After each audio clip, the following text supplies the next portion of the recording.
ভারত যে কারণে রাশিয়ান তেল কেনা বন্ধ করবে না। রাশিয়ান তেলের উপর নির্ভরশীলতা কমানো ভারতের পক্ষে সম্ভব নয়, এমন মত দিয়েছেন একজন শীর্ষ অর্থনীতিবিদ। যদিও এর মধ্যে আমেরিকা ভারতীয় পণ্যে শুল্ক দ্বিগুণ করে 50% পর্যন্ত বাড়িয়েছে।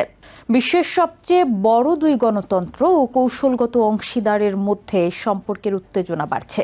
একই সাথে বৈশ্বিক অর্থনীতি ক্রমশ অনিশ্চয়তায় ডুবে যাচ্ছে।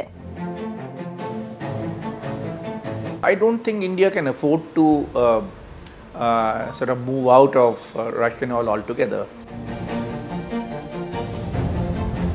জওহরলাল নেহেরু ইউনিভার্সিটির সাবেক অধ্যাপক ও বাণিজ্য অর্থনীতিবিদ বিশ্বজিৎ ধর বলেছেন, রাশিয়া থেকে পাওয়া সস্তা অপরিশোধিত তেল ভারতের জন্য অত্যন্ত গুরুত্বপূর্ণ। তার মনে হয় না ভারত একেবারেই রাশিয়ান তেল থেকে সরে আসতে পারবে। ভারতীয়রা রাশিয়া থেকে দামের দিক থেকে সুবিধা পাচ্ছে, আর এখন এই ঝুঁকি নেওয়া একেবারেই অযৌক্তিক হবে। রপ্তানি কমে যাচ্ছে, চলতি হিসেবের ঘাটতি বাড়ছে, আর ভারতের প্রবৃদ্ধির সম্ভাবনাও ক্ষতিগ্রস্ত হচ্ছে। রাশিয়ার কাছ থেকে ভারতের তেল কেনার জন্য ডোনাল্ড ট্রাম্পের প্রশাসন ভারতীয় পণ্যে অতিরিক্ত 25% শুল্ক আরোপ করেছে। এর আগে 25% পাল্টা শুল্ক বসানো হয়, ফলে কার্যত দ্বিগুণ হল আমদানির ওপর কর। ওয়াশিংটনের দাবি, রাশিয়ান তেলের উপর ভারতের অতিরিক্ত নির্ভরশীলতা পশ্চিমা নিষেধাজ্ঞাকে দুর্বল করছে এবং মস্কোকে যুদ্ধে টিকে থাকতে সহায়তা করছে। বিশ্বের তৃতীয় বৃহত্তম তেল আমদানিকারক দেশ ভারত বারবার বলেছে, রাশিয়া থেকে সস্তা অপরিশোধিত তেল আমদানি না করলে অভ্যন্তরীণ জ্বালানি মূল্য অস্থিতিশীল হয়ে পড়বে, মুদ্রাস্ফীতি বেড়ে যাবে, বাণিজ্য ঘাটতি আরও খারাপ হবে এবং প্রবৃদ্ধিও থমকে যাবে।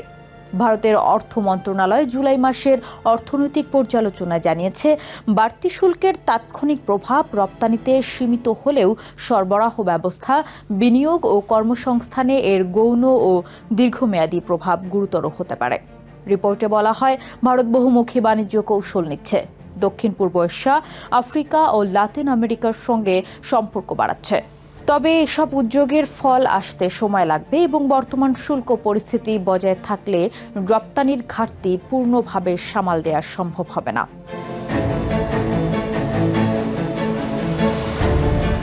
জ্বালানির বাইরে কৃষিপণ্য নিয়েও ভারত ও আমেরিকার মধ্যে দীর্ঘদিনের অচলাবস্থা আছে।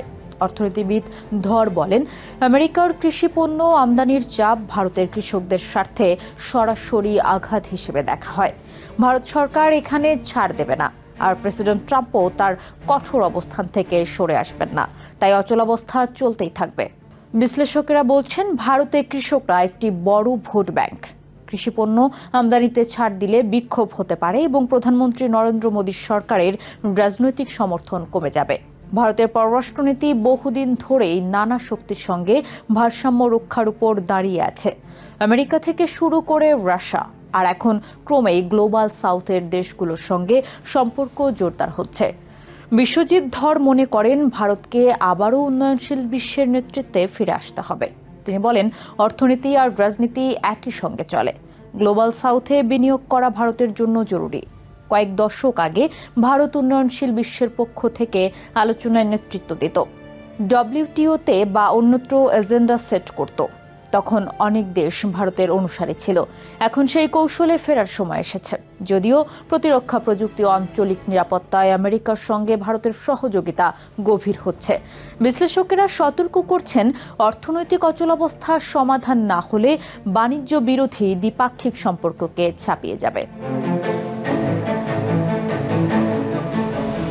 তাৎক্ষণিকভাবে ভারত রাশিয়ান তেল আমদানি চালিয়ে যাবে বলেই মনে করছেন অর্থনীতিবিদরা, কারণ জ্বালানি নিরাপত্তা এখন সবচেয়ে বড় অগ্রাধিকার। তবে বাড়তি শুল্ক, ঊর্ধ্বমুখী জ্বালানি মূল্য ও বিস্তৃত চলতি হিসাবের ঘাটতি দেশের প্রবৃদ্ধিকে ঝুঁকিতে ফেলছে।